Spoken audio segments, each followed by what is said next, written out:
Perfume, The Story of a Murder by Patrick Suskind. I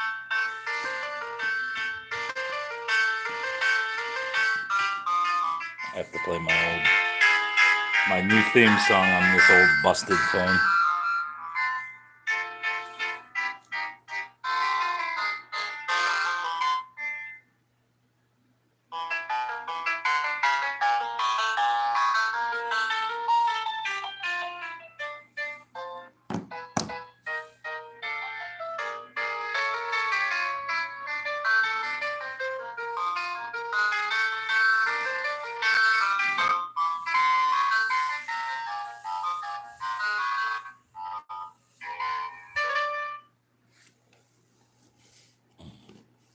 All right, Brubs, we're back with Perfume by Patrick Suskind, The Story of a Murder, and we're entering the final stages of this book.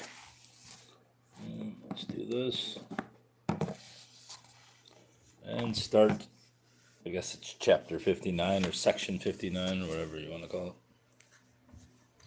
49. The execution was scheduled for 5 in the afternoon. Is that light on? Yes. The first spectators had arrived by morning. Why do are we fogged up here? Had arrived by morning and secured themselves places. They brought chairs and footstools with them, pillows, food, wine, and their children. Around noon, masses of country people streamed in from all directions, and the parade grounds were soon so packed that new arrivals had to camp along the road to Grenoble, and on the terrace-like gardens and fields that rose at the far end of the area. Vendors were already doing a brisk business. People ate, people drank, everything hummed and simmered as at a country fair. Soon there were a good 10,000 people gathered, more than for the crowning of the Queen of the Jasmine, more than for the largest guild procession, more than Grasse had ever seen before. They stood far up on the slopes, they hung in the trees, they squatted atop walls and on the roofs. They pressed together 10 or 12 to a window, only in the center of the grounds, protected by the fence, barricade, as if stamped and cut from the dough of the crowd. Was there still an open space for the grandstand and the scaffold, which suddenly appeared very small like a toy or the stage of a puppet theater, and one pathway was left open, leading from the place of the execution to the Port du Cour and into the Rue Droit. That's what I'm reading. Shortly after 3, Monsieur Papon and his henchmen appeared. The applause swept forward like thunder. They carried 2 wooden beams forming a St. Andrew's cross to the scaffold and set it at a good working height by propping it up on 4 carpenters' horses. A journeyman carpenter nailed it down.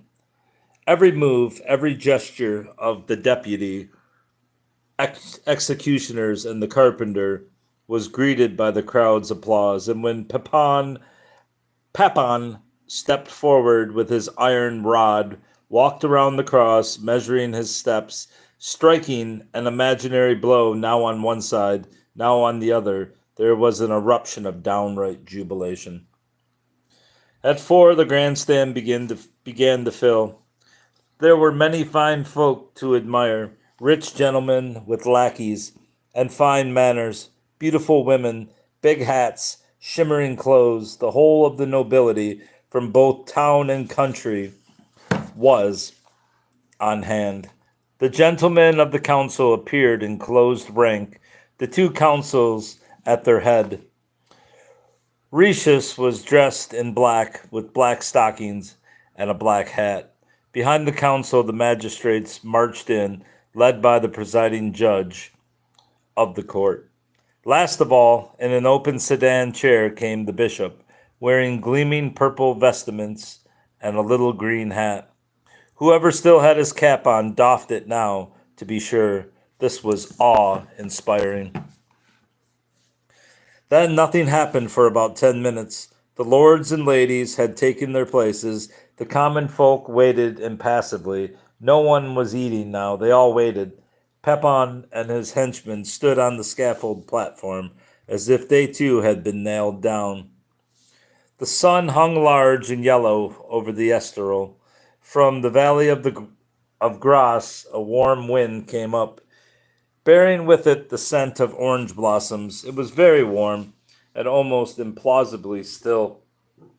Finally, when it seemed the tension could last no longer without its bursting into a thousand voiced scream, into a tumult, a frenzy, or some other mob scene, above the stillness, they heard the clatter of horses and the creaking of wheels. Down the Rue Droit came a carriage, drawn by a pair of horses. The police lieutenant's carriage. It drove through the city gate and reappeared for all to see in the narrow path leading to the scaffold. The police lieutenant had insisted on this manner of arrival, since otherwise he could not guarantee the safety of the convicted man. It was certainly not the customary practice. The prison was hardly 5 minutes away from the place of execution, and if a condemned man, for whatever reason, could not have managed the short distance on foot, then he would have traveled it in an open donkey cart. That a man should be driven to his own execution in a coach, with a driver, liveried footman, and a mounted guard, no one had ever seen anything like that. And nevertheless, there was no sign of unrest or displeasure among the crowd, or on the contrary. People were satisfied that at least something was happening, considered the idea of the coach a clever stroke, just as at the theater people enjoy a familiar play when it is presented in some surprisingly new fashion. Maybe, or many even, thought the grand entrance appropriate. Such an extraordinarily abominable criminal deserved extraordinary treatment. You couldn't drag him to the scaffold in chains like a common thief and kill him. There would have been nothing sensational about that. But to lead him from his upholstered equipage to the St. Andrew's cross, that was an incomparably imaginative bit of cruelty. The carriage stopped midway between the scaffold and the grandstand. The footman jumped down, opened the carriage door, and folded down the steps. The police lieutenant climbed out, behind him an officer of the guard, and finally Grenouille. He was wearing a blue frock coat, a white shirt, white silk stockings, and buckled black shoes. He was not bound. No one led him by the arm. He got out of the carriage as if he were a free man.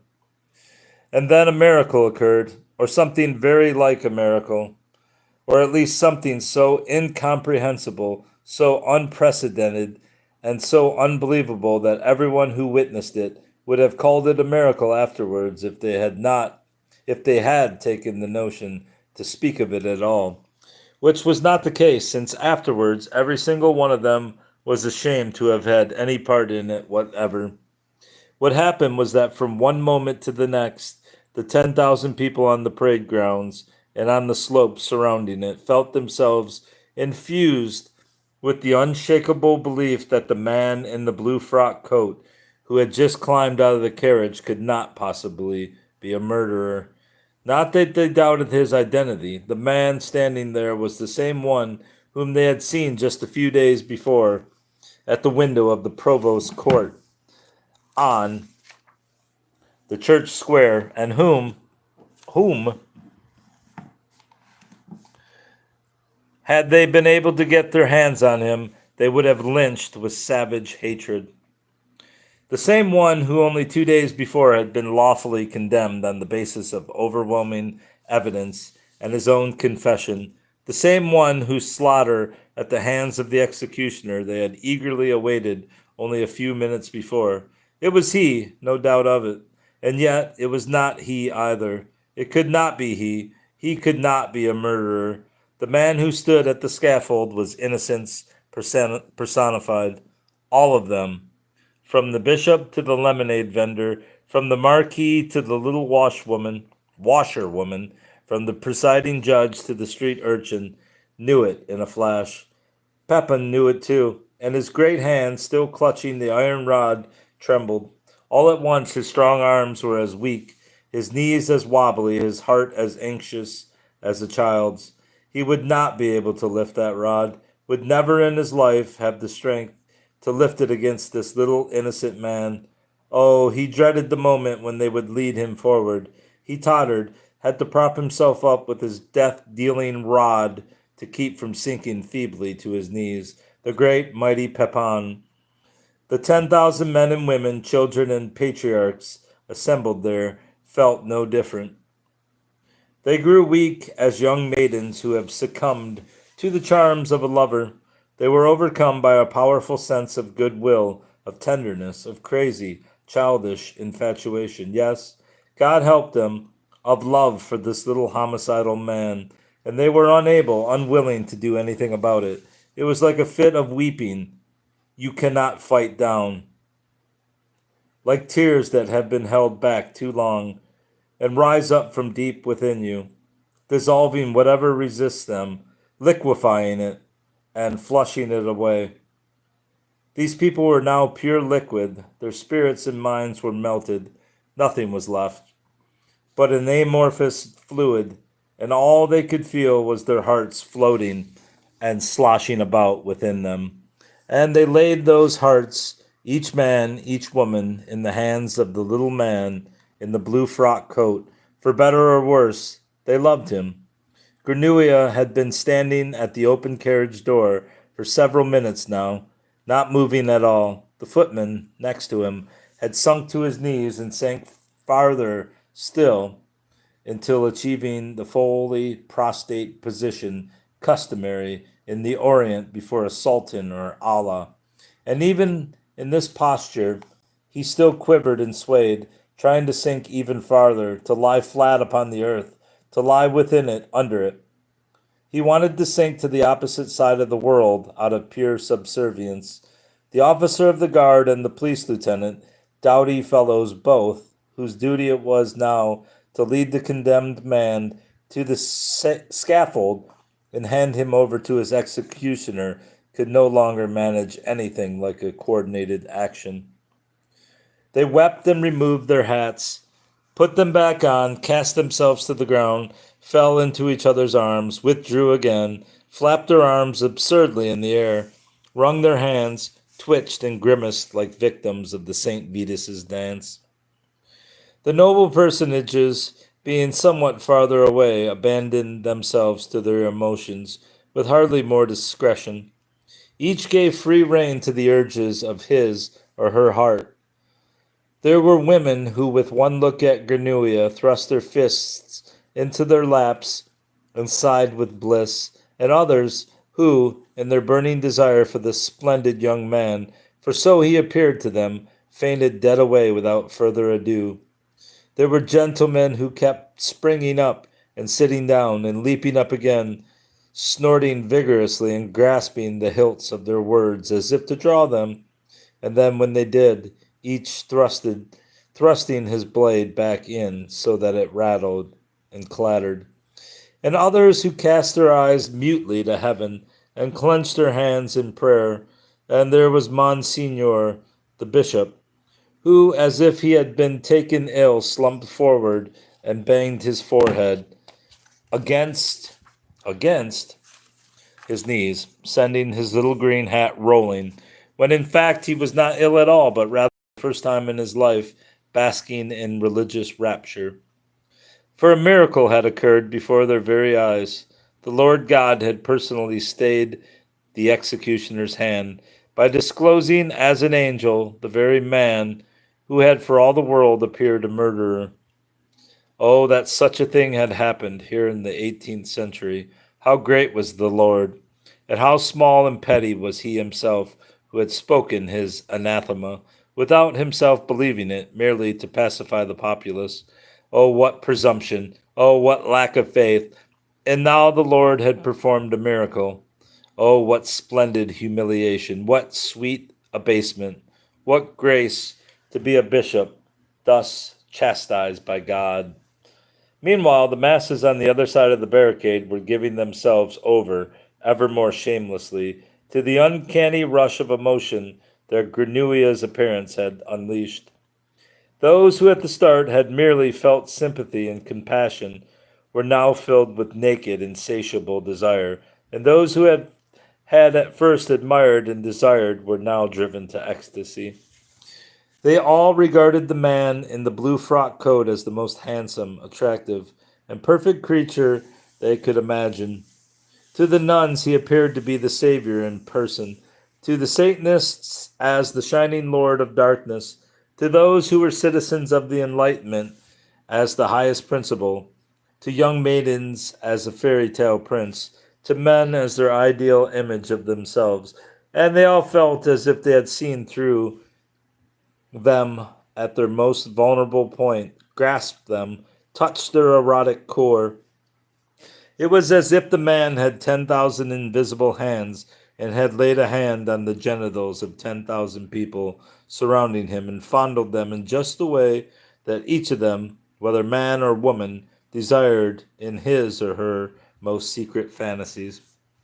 The result was that the scheduled execution of one of the most abominable criminals of the age degenerated into the largest orgy what the world had seen since the 2nd century before Christ. Respectable women ripped open their blouses, bared their breasts, cried out hysterically, threw themselves on the ground with skirts hitched high. The men's gazes stumbled madly over this landscape of straddling flesh. With quivering fingers, they tugged the pole from their trousers, their members. What? Frozen stiff by some invisible frost. They fell down anywhere with a groan and copulated in the most impossible positions and combinations. Grandfather with virgin, odd jobber with lawyer's spouse, apprentice with nun, Jesuit with Freemason's wife, all topsy-turvy just as opportunity presented. The air was heavy with the sweet odor of sweating lust and filled with loud cries, grunts, and moans from 10,000 human beasts. It was infernal. Granuia stood there and smiled, or rather it seemed to the people who saw him that he was smiling, the most innocent, loving, enchanting, and at the same time most seductive smile in the world. But in fact, it was not a smile, but an ugly, cynical smirk that lay upon his lips, reflecting both his total triumph and his total contempt. He, Jean Baptiste Grenouille, born with no odor of his own, on the most stinking spot in this world, amid garbage, dung, and putrefaction, raised without love, with no warmth of a human soul, surviving solely on impudence and the power of loathing, small, hunchbacked, lame, ugly, shunned, an abomination within and without, he had managed to make the world admire him. To hell with admire, love him, desire him, idolize him. He had performed a Promethean feat. He had persevered until, with infinite cunning, he had obtained for himself that divine spark, something laid gratis in the cradle of every other human being, but withheld from him alone. And not merely that, he had himself actually struck that spark upon himself. He was even greater than Prometheus. He had created an aura more radiant and more effective than any human being had ever possessed before him, and he owed it to no one, not to a father, not a mother, and least of all to a gracious God, but to himself alone. He was in very truth his own God, and a more splendid God than the God that stank of incense and was quartered in churches. A flesh and blood bishop was on his knees before him, whimpering with pleasure. The rich and the mighty, proud ladies and gentlemen, were fawning in adoration, while the common folk all around, among them the fathers, mothers, brothers, and sisters of his victims, celebrated an orgy in his honor and in his name. A nod of his head, and they would all renounce their God and worship him, Granuia the Great. Yes, he was Granuia the Great. Now it had become manifest. It was he, just as in his narcissistic fantasies of old, but now in reality. And in that moment, he experienced the greatest triumph of his life, and he was terrified. He was terrified because he could not enjoy 1 second of it. In that moment, as he stepped out of the carriage into the bright sunlight of of the parade grounds, clad in the perfume that made people love him, the perfume on which he had worked for 2 years, the perfume that he had thirsted to possess his whole life long. In that moment, as he saw and smelled how irresistible its effect was, and how, with lightning speed, it spread and made captives of the people all around him, in that moment, his whole disgust for humankind rose up again within him and completely soured his triumph, so that he felt not only no joy, but not even the least bit of satisfaction. What he had always longed for, that other people should love him, became, at the moment of its achievement, unbearable, because he did not love them himself. He hated them. And suddenly he knew that he had never found gratification in love, but always only in hatred, in hating, and in being hated. But the hate he felt for people remained without an echo. The more he hated them at this moment, the more they worshipped him, for they perceived only his counterfeit aura, his fragrant disguise, his stolen perfume, and it was indeed a scent to be worshipped. He would have loved right now to have exterminated these people from the earth, every stupid, stinking, eroticized one of them, just as he had once exterminated alien odors from the world of his raven black soul, and he wanted them to realize how much he hated them, and for them, realizing that it was the only emotion that he had ever truly felt, to return that hate and exterminate him just as they had originally intended. For once in his life, he wanted to empty himself. For once in his life, he wanted to be like other people and empty himself of what was inside him. What they did with their love and their stupid adoration, he would do with his hate. For once, just for once, he wanted to be apprehended in his true being, for other human beings to respond with an answer to his only true emotion, hatred. But nothing came of that. Nothing could ever come of it. And most certainly not on this day, for after all, he was masked with the best perfume in the world, and beneath his mask there was no face, but only his total odorlessness. Suddenly he was sick to his stomach, for he felt the fog rising again. Just as it had back then in his cave, in his dream, in his sleep, in his heart, in his fantasy. All at once, fog was rising, the dreadful fog from his own odor, which he could not smell because he was odorless. And just as then, he was filled with boundless fear and terror, felt as if he were going to suffocate. But this time it was different. This was no dream, no sleep, but naked reality. And different, too, because he was not lying alone in a cave, but standing in a public place before 10,000 people. And different because here no scream would help to wake and free him. No flight would rescue him and bring him into the good, warm world. For here and now, this was the world, and this, here and now, was his dream come true. And he had wanted it thus. The horrible, suffocating fog rose up from the morass of his soul, while all around him people moaned in orgiastic and orgasmic rapture. A man came running up to him. He had leapt up on one of the first row out of the first row of the notables' grandstand so violently that his black hat toppled from his head, and now with his black frock coat billowing, he fluttered across the parade grounds like a raven or an avenging angel. It was Ricius. He is going to kill me, thought Granua. He is the only one who has not let himself be deceived by my mask. He won't let himself be deceived. The scent of his daughter is clinging to me, betraying me as surely as blood. He has got to recognize me and kill me. He has got to do it. And he spread his arms wide to receive the angel storming down upon him. He already could feel the thrust of the dagger or sword tickling so wonderfully at his breast, and the blade passing through his armor of scent and the suffocating fog right to the middle of his cold heart. Finally, something in his heart, something other than himself, and he sensed his deliverance already at hand.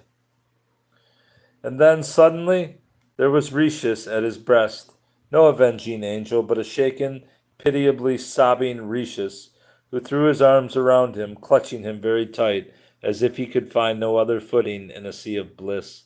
No liberating thrust of the dagger, no prick to the heart, not even a curse or a cry of hatred. Instead, Rishis's cheek, wet with tears, glued to his, and quivering lips that whispered to him, "Forgive me, my son, my dear son, forgive me." With that, everything within him went white before his eyes, while the world outside turned raven black. The trapped fog condensed to a raging liquid, like frothy, boiling milk. It inundated him, pressed its unbearable weight against the inner shell of his body, could find no way out. He wanted to flee, for God's sake, to flee, but where?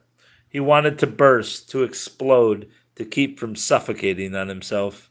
Finally, he sank down and lost consciousness.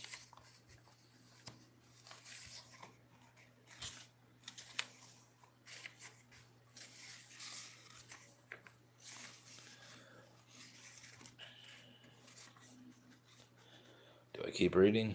I'm only at 26 minutes, so might as well. But if I keep reading, then I might as well just finish. I only have 12 pages left, but I don't think I'll finish. 50. When he again came to, he was lying in Laura Rish's bed. The reliquary of clothes and hair had been removed. A candle was burning on the night table. The window was ajar, and he could hear the exultation of the town's revels in the distance. Antoine Richis was sitting on a footstool beside the bed, watching him. He had placed Grenouille's hand in his own and was stroking it. Even before he opened his eyes, Grenouille had checked the atmosphere. Everything was quiet with him. There was no more boiling or bursting. His soul was again dominated, as usual, by cold night. Just what he needed for a frosty and clear conscious mind to be directed to the outside world. There he smelled his perfume. It had changed. Its peak had leveled off so that the core of Laura's scent emerged more splendidly than ever, a mild, dark, glowing fire. He felt secure. He knew that he was unassailable for a few hours yet, and he opened his eyes. Rishis's gaze rested on him. An infinite benevolence lay in that gaze, tenderness, compassion, the empty, fatuous profundity of a lover. He smiled, pressed Grenouille's hand more tightly, and said, "It will all turn out all right. The magistrate has overturned the verdict. All the witnesses have recanted. You are free. You can do whatever you want. But I would like you to stay here with me. I have lost a daughter, but I want to gain you as my son. You're very much like her. You are beautiful like her, your hair, your mouth, your hand. I have been holding your hand all this time. Your hand is like hers, and when I look into your eyes, it's as if she were looking at me. You are her brother, and I want you to become my son, my friend, my pride and joy, my heir. Are your parents still alive?" Grenouille shook his head, and Rishis's face turned beet red for joy. "Then will you be my son?" he stammered, jumping up from his stool to sit on the edge of the bed and clasp Grenouille's other hand as well. "Will you? Will you? Will you have me for a father? Don't say anything. Don't speak.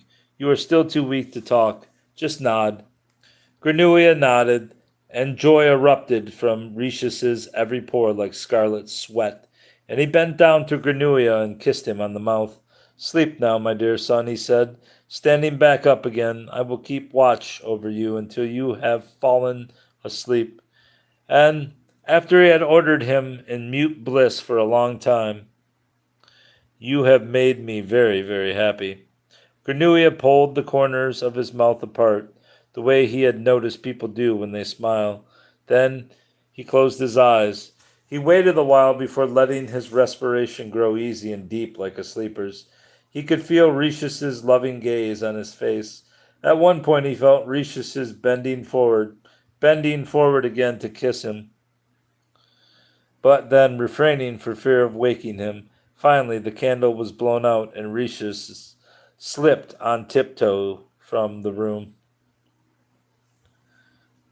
Granua lay there until he could no longer hear a sound in the house or the town. When he got up, it was already dawn. He dressed and stole away, softly down the hall, softly down the stairs, and through the salon out onto the terrace. From there you could see over the city wall, out across the valley surrounding Gras, in clear weather probably as far as the sea. A light fog, or better a haze, hung now over the fields, and the odors that came from them, grass, broom, and rose, seemed washed clean, comfortably plain and simple. Granua crossed the garden and climbed over the wall. Out on the parade grounds, he had to fight his way through human effluvia before he reached open country. The whole area and the slopes looked like a gigantic, debauched army camp. Drunken forms by the thousands lay all about, exhausted by the dissipations of their nocturnal festivities, many of them naked, many half exposed, half covered by their clothes, which they had used as a sort of blanket to creep under. It stank of sour wine, of brandy, of sweat and piss, of baby shit and charred meat. The campfires where they had roasted, drunk, and danced were still smoking here and there. Now and then a murmur or a snigger would gurgle up from the thousands of snores. It was possible that a few people were still awake, guzzling away the last scraps of consciousness from their brains. But no one saw Granua, who carefully but quickly climbed over the scattered bodies as if moving across the swamp. And those who saw him did not recognize him. He no longer had any scent. The miracle was over. Once he had crossed the grounds, he did not take the road toward Grenoble, nor the one to Cabri, but walked straight across the fields toward the west, never once turning to look back. When the sun rose, fat and yellow and scorching hot, he had long since vanished. The people of Grasse awoke with the terrible hangover. Even those who had not drunk had heads heavy as lead, and were wretchedly sick to their stomachs and wretchedly sick at heart. Out on the parade grounds by bright sunlight, simple peasants searched for the clothes they had flung off in the excesses of their orgy. Respectable women searched for their husbands and children. Total strangers unwound themselves in horror from intimate embraces. Acquaintances, neighbors, spouses were suddenly standing opposite each other, painfully embarrassed by their public nakedness.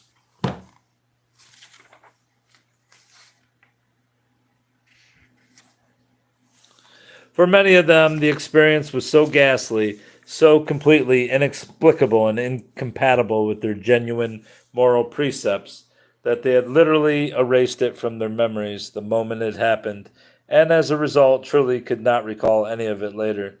Others, who were not in such sovereign control of their faculties of perception, tried to shut their eyes, their ears, their minds to it, which was not all that easy.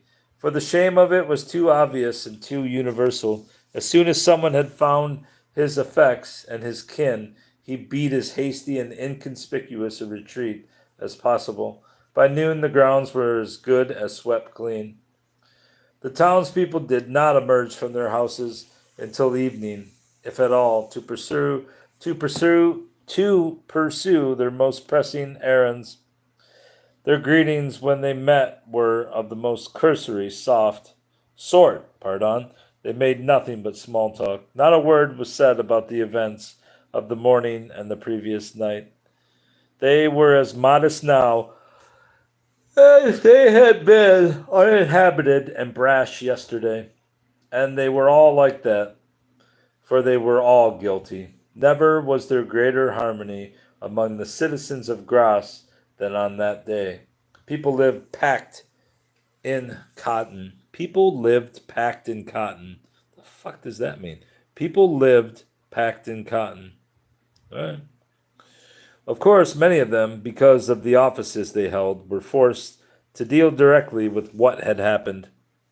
The continuity of public life, the inviolability of law and order demanded that swift measures be taken. The town council was in session by afternoon. The The second council among them embraced one another mutely, as if by this conspiratorial gesture the body were newly constituted. Then, without so much as mentioning the events themselves or even the name Granouilla, they unanimously resolved immediately to have the scaffold and grandstand on the parade grounds dismantled, and to have the trampled fields surrounding them restored to their former orderly state.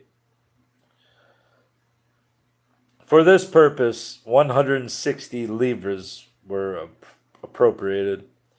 At the same time, the judges met at the provost's court.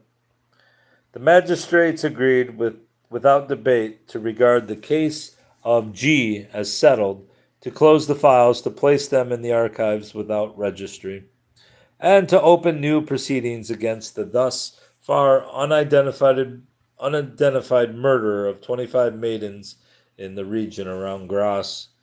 The order was passed to the police lieutenant to begin his investigation immediately. By the next day, he had already made new discoveries.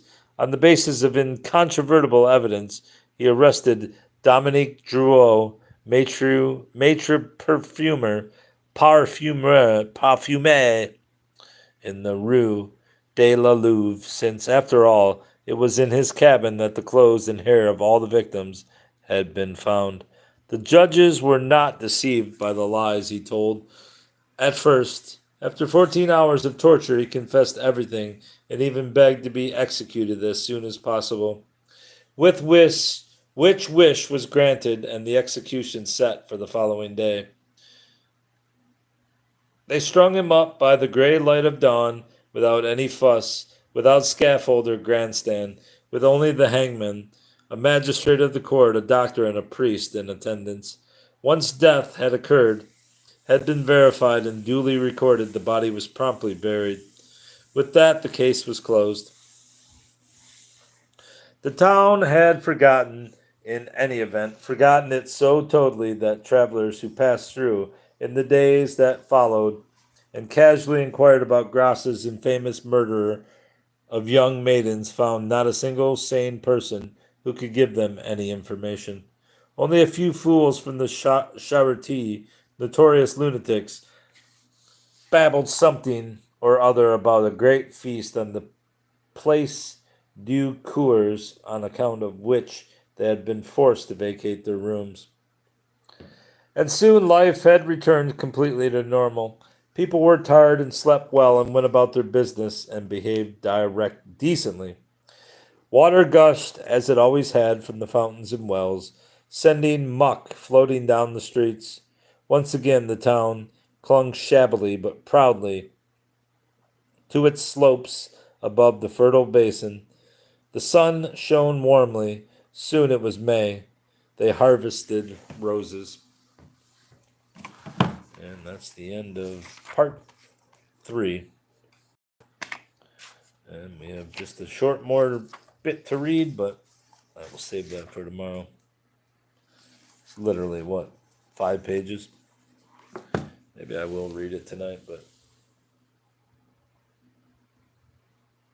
Jalen Hurts fan 1. Should I just finish this fucking book off and get it over with? Probably should. Since nobody cares either way.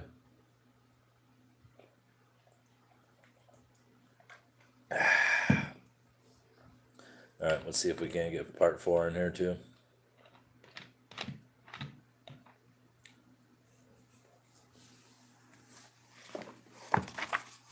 Part 4.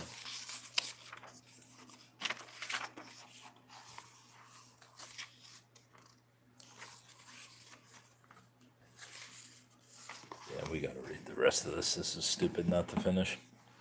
51. Granouilla traveled by night, and he had done as he had done at the beginning of his journeys. He steered clear of cities, avoided highways, lay down to sleep at daybreak, arose in the evening, and walked on.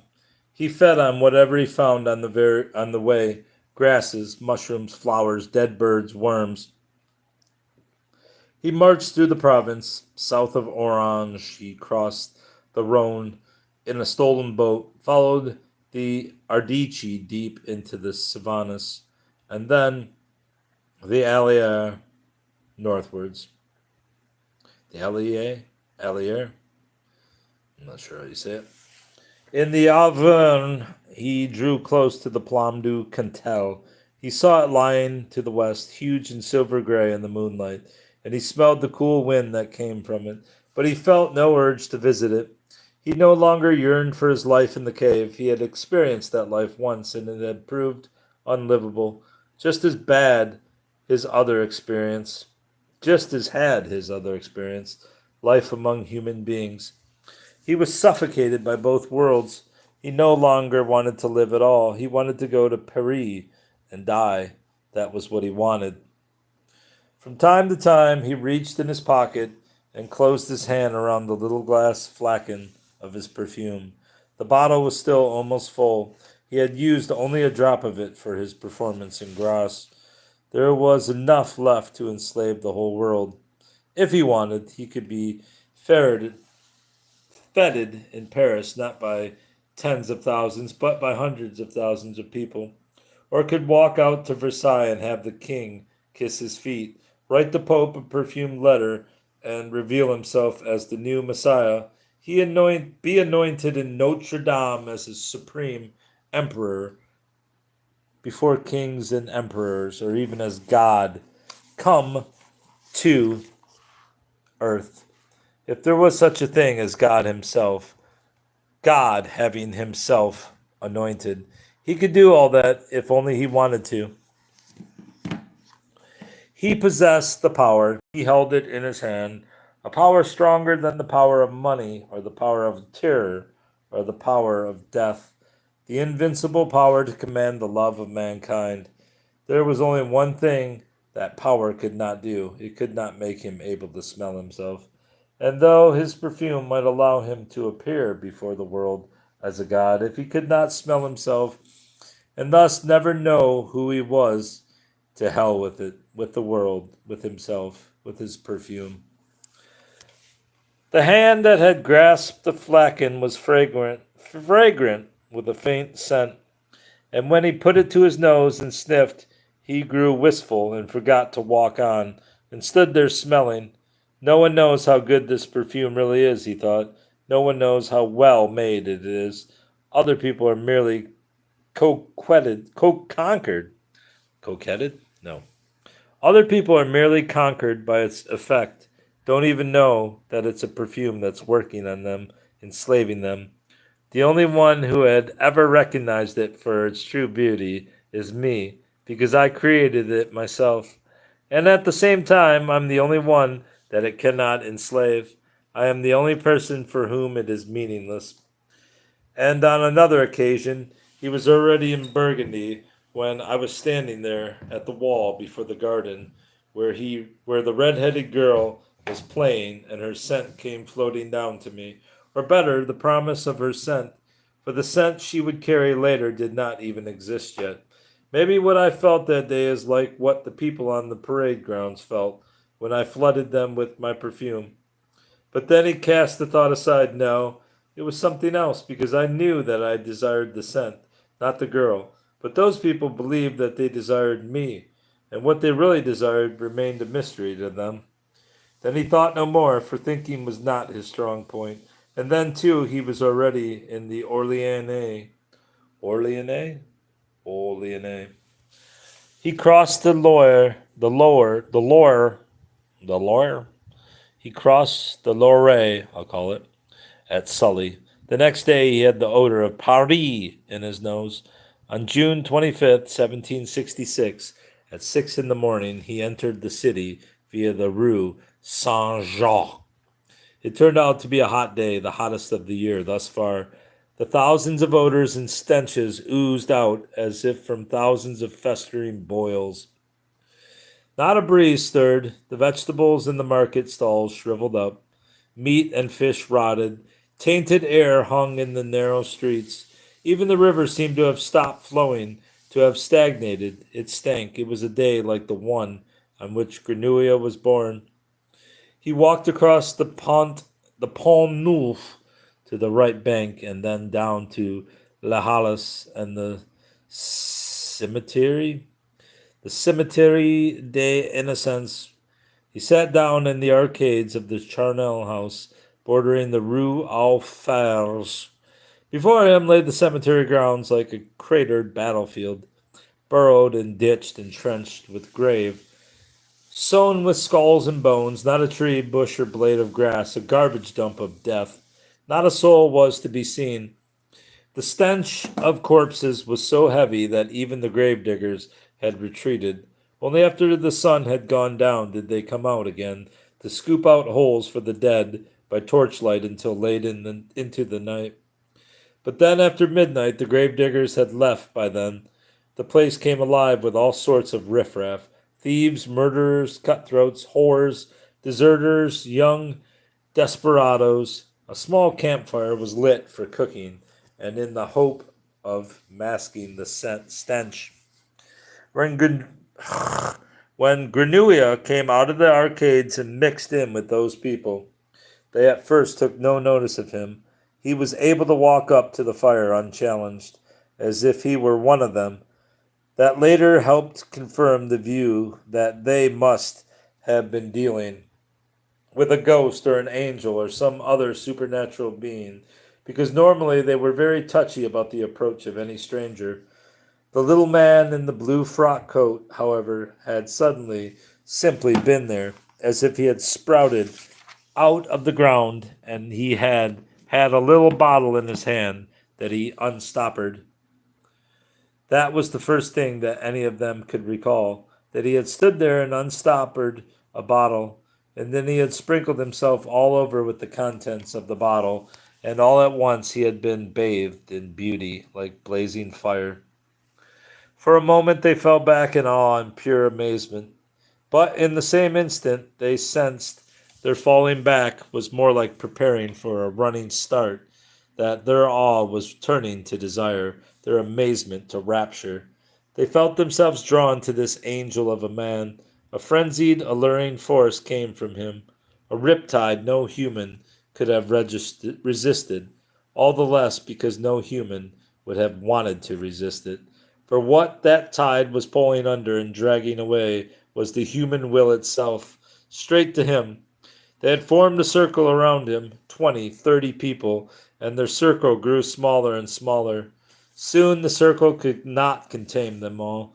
They began to push, to shove, and to elbow, each of them trying to be closest to the center, and then all at once the last inhibition collapsed within them, and the circle collapsed with it. They lunged at the angel, pounced on him, threw him to the ground. Each of them wanted to touch him, wanted to have a piece of him, a feather, a bit of plumage, a spark from that wonderful fire. They tore away his clothes, his hair, his skin from his body. They plucked him. They drove their claws and teeth into his flesh. They attacked him like hyenas. But the human body is tough and not easily dismembered. Even horses have great difficulty accomplishing it. And so the flash of knives soon followed, thrusting and slicing, and then the swish of axes and cleaves aimed at the joints, hacking and crushing the bones. In very short order, the angel was divided into 30 pieces, and every animal in the pack snatched a piece for itself, and then, driven by the voluptuous lust, dropped back to devour it. A half hour later, Jean Baptiste Grenouille had disappeared utterly from the earth. When the cannibals found their way back together after disposing of their meal, no one said a word. Someone would belch a bit, or spit out a fragment of bone, or softly smack with his tongue, or kick a leftover shred of blue frock coat into the flames.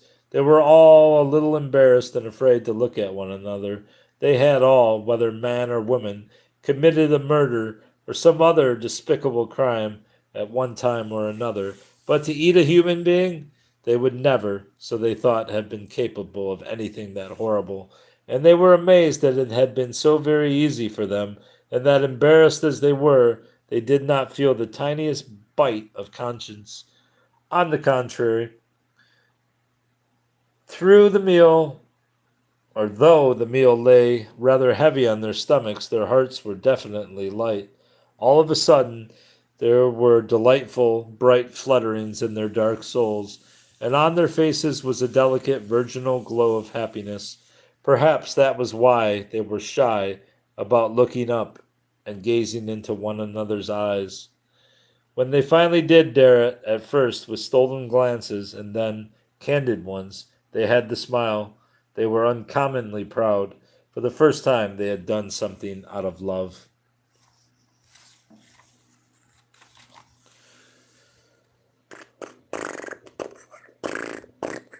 I have to admit that I almost fell asleep here. He walked across the Pont Neuf to the right bank and then down to Lealis and Cemetery Innocence. Before him lay the cemetery grounds like a cratered battlefield, burrowed and ditched and then trenched with graves sown with skulls and bones. Not a soul was to be seen. The stench of corpses was so heavy.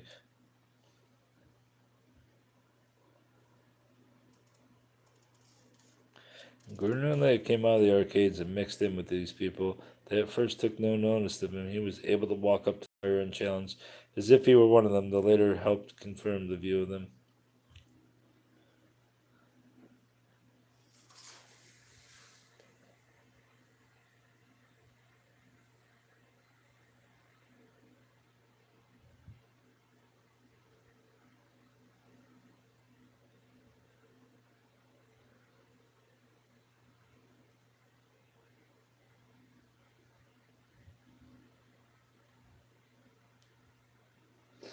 All right, so I'm guessing vagabonds just ate him. All right, what a weird fucking book. What a weird book, bro. Anyway, it's done. It is done, and now I will move on to my next book. Goodbye, bros. Goodbye. Goodbye.